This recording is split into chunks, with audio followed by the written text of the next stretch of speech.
Hello friends, welcome to our YouTube channel वकील करो। आज मैं शुरुआत करने वाली हूँ एक नए टॉपिक के साथ में और समझेंगे कि यदि आपको आपका झगड़ालू पड़ोसी परेशान करता है तो आप उसकी कंप्लेंट कहाँ पर कर सकते हैं और कैसे कर सकते हैं। आपने वो कहावत तो सुनी ही होगी कि हम हमारे दोस्त चुन सकते हैं लेकिन हम हमारे पड़ोसी नहीं चुन सकते हैं। जैसे कि इंडिया के जो पड़ोसी देश हैं, पाकिस्तान और चाइना, इंडिया उनको बदल नहीं सकता है, ठीक उसी प्रकार से हम भी हमारे जो है पड़ोसी उन्हें बदल नहीं सकते हैं। तो यदि आपको भी आपका पड़ोसी परेशान करता है, आपको किसी भी तरीके से तंग करता है, तो आप उनकी कंप्लेंट कहाँ कर सकते हैं और कैसे कर सकते हैं, आज मैं आपको इसी के बारे में बताने वाली हूँ। सबसे पहले समझते हैं कि पड़ोसी आपको कैसे परेशान कर सकता है, किस किस तरीके से परेशान करता है।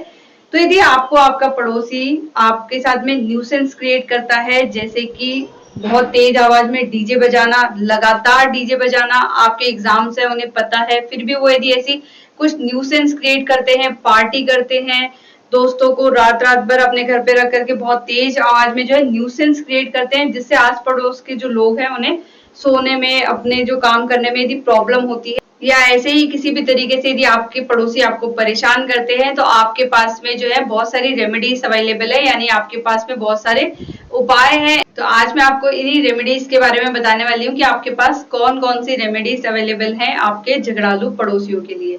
जिसमें से सबसे पहले रेमेडी है ये है कि आप डायरेक्टली कंप्लेन कर सकते हैं पुलिस को 100 नंबर पर कॉल करके। जैसे ही आपको आपका पड़ोसी परेशान करता है तो आप डायरेक्टली पुलिस को कॉल करके उन्हें बता सकते हैं कि मैं यहाँ पर रहता हूँ या रहती हूँ और मुझे मेरा पड़ोसी इस तरीके से परेशान कर रहा है, और आप पुलिस को जो है डायरेक्टली कंप्लेन कर सकते हैं। सेकेंड नंबर पर आता है सीआरपीसी का सेक्शन 133, जिसके अंतर्गत लिखा हुआ है conditional order for removal of nuisance. जैसे ही आपका जो पड़ोसी है वो न्यूसेंस क्रिएट करता है, किसी भी तरीके की प्रॉब्लम क्रिएट करता है, जैसे मैंने पहले आपको बताया कि वो डीजे बजाते हैं बहुत ज्यादा आवाज में, या फिर जो है गाली गलौज करते हैं अपने घर में ही कहीं किसी भी तरीके से, तो ये एक जो है पब्लिक न्यूसेंस क्रिएट करने वाला माहौल हो जाता है। तो उस सिचुएशन में आप क्या कर सकते हैं, डायरेक्टली डीएम या एसडीएम को रिटर्न में कंप्लेन कर सकते हैं कि मैं इस मोहल्ले या इस एरिया या इस अपार्टमेंट में रहता हूँ और मेरे जो पड़ोसियों के द्वारा है ऐसा कुछ न्यूसेंस क्रिएट किया जा रहा है। तो जब आप रिटर्न में कंप्लेन कर देते हैं डीएम या एसडीएम को, तो डीएम या एसडीएम क्या करते हैं, तो उस पुलिस स्टेशन को ऑर्डर देते हैं कि इन्वेस्टिगेट करे और जाकर के देखे कि क्या सच में कोई व्यक्ति वहां पर न्यूसेंस क्रिएट कर रहा है, क्या सच में उनकी जो पड़ोसी है उन्हें परेशान कर रहे हैं या नहीं कर रहे हैं। लेकिन ये जो सेक्शन सीआरपीसी का है 133, ये तब आता है जब मोहल्ले में बहुत सारे लोगों को परेशानी होती है। ऐसा नहीं है कि आप किसी इंडिविजुअल हाउस में रहते हैं और आपका सिर्फ पड़ोसी जो कुछ भी न्यूसेंस क्रिएट करता है, जो कुछ भी प्रॉब्लम क्रिएट करता है, उससे सिर्फ एक पड़ोसी या दो पड़ोसियों को ही प्रॉब्लम होती है, तब ये सेक्शन सीआरपीसी 133 नहीं आता है इसमें। तब ये सेक्शन तब एप्लीकेबल होगा जब जो है आपके एरिया में बहुत सारे लोग रह रहे होते हैं, जैसे कि आप किसी अपार्टमेंट, किसी बिल्डिंग में रहते हैं या आप किसी कॉलोनी में रहते हैं। तो कॉलोनी में रहते हुए ऐसे बहुत सारे आपने फैमिलीज देखी होंगी जो रात को जो है पार्टीज करते हैं, बहुत ज्यादा लाउड स्पीकर बजाते हैं या बहुत ज्यादा जो है अब्यूसिव लैंग्वेज में यूज करके वो दोनों सब लोग आपस में बात करते हैं। तो ये कहलाता है न्यूसेंस क्रिएट करना। यदि वो न्यूसेंस क्रिएट करने की वजह से मोहल्ले में बहुत ज्यादा लोगों को प्रॉब्लम होती है, तब सीआरपीसी के सेक्शन 133 के अंतर्गत आप डायरेक्टली डीएम या एसडीएम को कंप्लेंट कर सकते हैं। पर यदि आपका पड़ोसी ऐसा कुछ न्यूसेंस क्रिएट करता है जिससे सिर्फ आपको या एक दो पड़ोसियों को ही प्रॉब्लम होती है, तो उस सिचुएशन में आप क्या कर सकते हैं। उस सिचुएशन में आपके पास में दूसरी रेमेडी अवेलेबल है, आईपीसी का सेक्शन 268, जो कि बात करता है पब्लिक न्यूसेंस की। यदि ये सिर्फ आपको या आपके एक दो पड़ोसियों को जब परेशानी होती है तब ये सेक्शन एप्लीकेबल होता है। फॉर एग्जाम्पल, आप किसी एक घर में रह रहे हैं और आपका जो पड़ोसी है वहां पर आपके घर में कभी आकर के कचरा डाल देते हैं, या जो है बार बार वहां पर पे ऐसा कुछ पानी डाल देते हैं या ऐसी कुछ भी चीज कर देते हैं जिससे आपको या एक दो लोगों को ही प्रॉब्लम होती है, आपके एक दो पड़ोसियों को ही प्रॉब्लम होती है, तब आप आईपीसी के सेक्शन 268 के अकॉर्डिंग उनकी कंप्लेन कर सकते हैं। लेकिन कंप्लेन करने से पहले आपको क्या करना होता है कि आपके पड़ोसी को इत्तिलात करनी होती है, यानी कि अपने पड़ोसियों को इन्फॉर्म करना होता है। सबसे पहले उन्हें लीगल नोटिस भेजना होता है। आप लीगल नोटिस भेज देते हैं। लीगल नोटिस भेजने के बाद में भी यदि आपका जो पड़ोसी है वो न्यूसेंस क्रिएट करना कम नहीं करता है, न्यूसेंस कम नहीं करता है, प्रॉब्लम्स को कम नहीं करता है, तो उस सिचुएशन में आप क्या कर सकते हैं, डायरेक्टली कंप्लेन कर सकते हैं मजिस्ट्रेट को।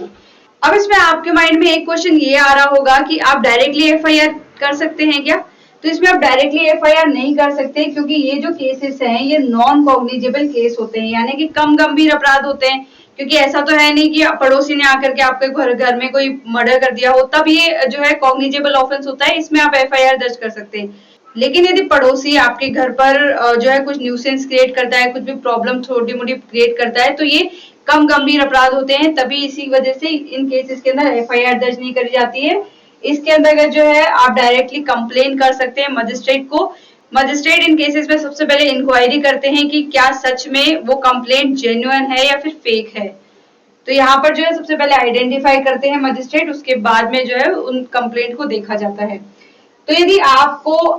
आपके पड़ोसी के द्वारा सिर्फ आपको या एक दो लोगों को प्रॉब्लम होती है, तब आईपीसी का सेक्शन 268 लगता है, और यदि ज्यादा लोगों को प्रॉब्लम क्रिएट होती है तब सेक्शन 133 ऑफ सीआरपीसी एप्लीकेबल होता है। आप समझते हैं कि फोर्थ रेमेडी क्या बात करती है। फोर्थ रेमेडी बात करती है आईपीसी का सेक्शन 425, जिसमें मिसचीफ दिया हुआ है, जिसे हम हिंदी में रिश्ती कहते हैं। अगर पड़ोसी कोई अनऑथोराइज कंस्ट्रक्शन करे तो,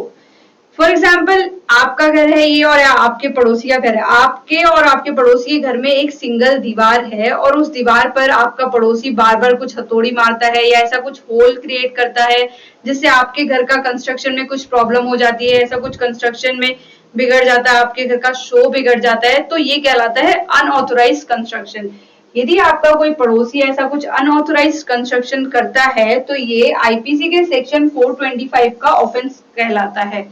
इसे हम मिसचीफ यानी कि रिश्ती कहते हैं, और आप उसके खिलाफ आईपीसी के सेक्शन 425 के अकॉर्डिंग आप उसकी कंप्लेंट कर सकते हैं। मैं यहाँ पर आपको एक बात और बता दूंगी, ये जो आईपीसी का सेक्शन 268 है, जिसमें हम पब्लिक न्यूसेंस की बात कहते हैं, इस पब्लिक न्यूसेंस की पनिशमेंट दी हुई है वो आईपीसी के सेक्शन 290 के अंतर्गत दी हुई है, जिसके अंतर्गत कोर्ट उस व्यक्ति को 200 रुपए का फाइन लगा सकता है। यानी कि कोई भी व्यक्ति, जो कोई भी पड़ोसी यदि पब्लिक न्यूसेंस क्रिएट करता है तो उसके ऊपर जो है फाइन लगाया जा सकता है 200 रुपए का।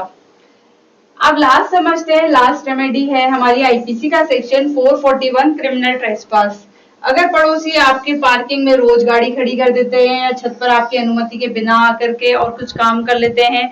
तो ये कहलाता है क्रिमिनल ट्रेसपास। फॉर एग्जाम्पल आपका घर है, आपके घर में जो है बहुत आपने अपने लिए पार्किंग बना रखी है और पड़ोसी एक दिन आकर के खड़ी कर जाते हैं अपनी गाड़ी, तब तो कोई प्रॉब्लम नहीं होती। लेकिन बार बार जो है आपकी पार्किंग लॉट को यूज करना, अपार्टमेंट्स में जो पार्किंग लॉट्स दिए होते हैं उनको बार बार अपने लिए यूज करना और उन्हें खाली नहीं करना, तो ये जो है वो क्रिमिनल ट्रेसपास का ऑफेंस माना जाता है। इसी प्रकार से यदि कोई आप किसी अपार्टमेंट में रहते हैं तो टेरेस आपके अंडर है, और यदि कोई व्यक्ति आकर के उस टेरेस पर कुछ भी इलीगल काम करता है या कुछ भी काम करता है बिना आपकी परमिशन से, तो ये कहलाता है क्रिमिनल ट्रेसपास। ठीक उसी प्रकार से यदि आप किसी इंडिविजुअल हाउस में रहते हैं और आपका पड़ोसी आपकी छत पर आकर के कभी रात में पार्टी करते हैं या कुछ और काम करते हैं, तो ये भी कहलाता है क्रिमिनल ट्रेसपास, जो कि आईपीसी के सेक्शन 441 के अकॉर्डिंग क्रिमिनल ऑफेंस माना जाता है। तो यदि आपको आपका पड़ोसी किसी भी तरीके से परेशान करता है तो आपके पास इतनी 5 तरीके की रेमेडीज अवेलेबल है। यदि आप किसी कॉलोनी या किसी बड़े एरिया में रहते हैं, तब यदि कोई न्यूसेंस क्रिएट करता है आपका पड़ोसी, तब सीआरपीसी के सेक्शन 133 के अकॉर्डिंग आप कंप्लेन कर सकते हैं। यदि आपके पड़ोसी के द्वारा जो न्यूसेंस क्रिएट करी जा रही है उससे एक दो लोगों को प्रॉब्लम होती है, तब आईपीसी का सेक्शन 268 जो है एप्लीकेबल हो जाता है, आप उसमें जाकर के उसकी कंप्लेन कर सकते हैं। और यदि कोई पड़ोसी आपके जो है अनऑथोराइज इंस्ट्रक्शन कर लेता है, तब सेक्शन 425 ऑफ आईपीसी के अकॉर्डिंग उसे पनिशमेंट दी जाती है। और आईपीसी का सेक्शन 441 बात करता है क्रिमिनल ट्रेसपास। यदि आपकी बिना परमिशन से आपके ऑथोराइज ना करने पर भी यदि आपका पड़ोसी आपकी छत या आपकी पार्किंग आपके एरिया में आकर के ऐसा कुछ न्यूसेंस क्रिएट करता है, तो ये आईपीसी के सेक्शन 441 के अकॉर्डिंग क्रिमिनल ऑफेंस होता है। तो आज मैंने आपको डिस्कस किया कि यदि आपका पड़ोसी आपको परेशान करता है किसी भी वजह से, कैसे भी तरीके से पब्लिक न्यूसेंस क्रिएट करता है,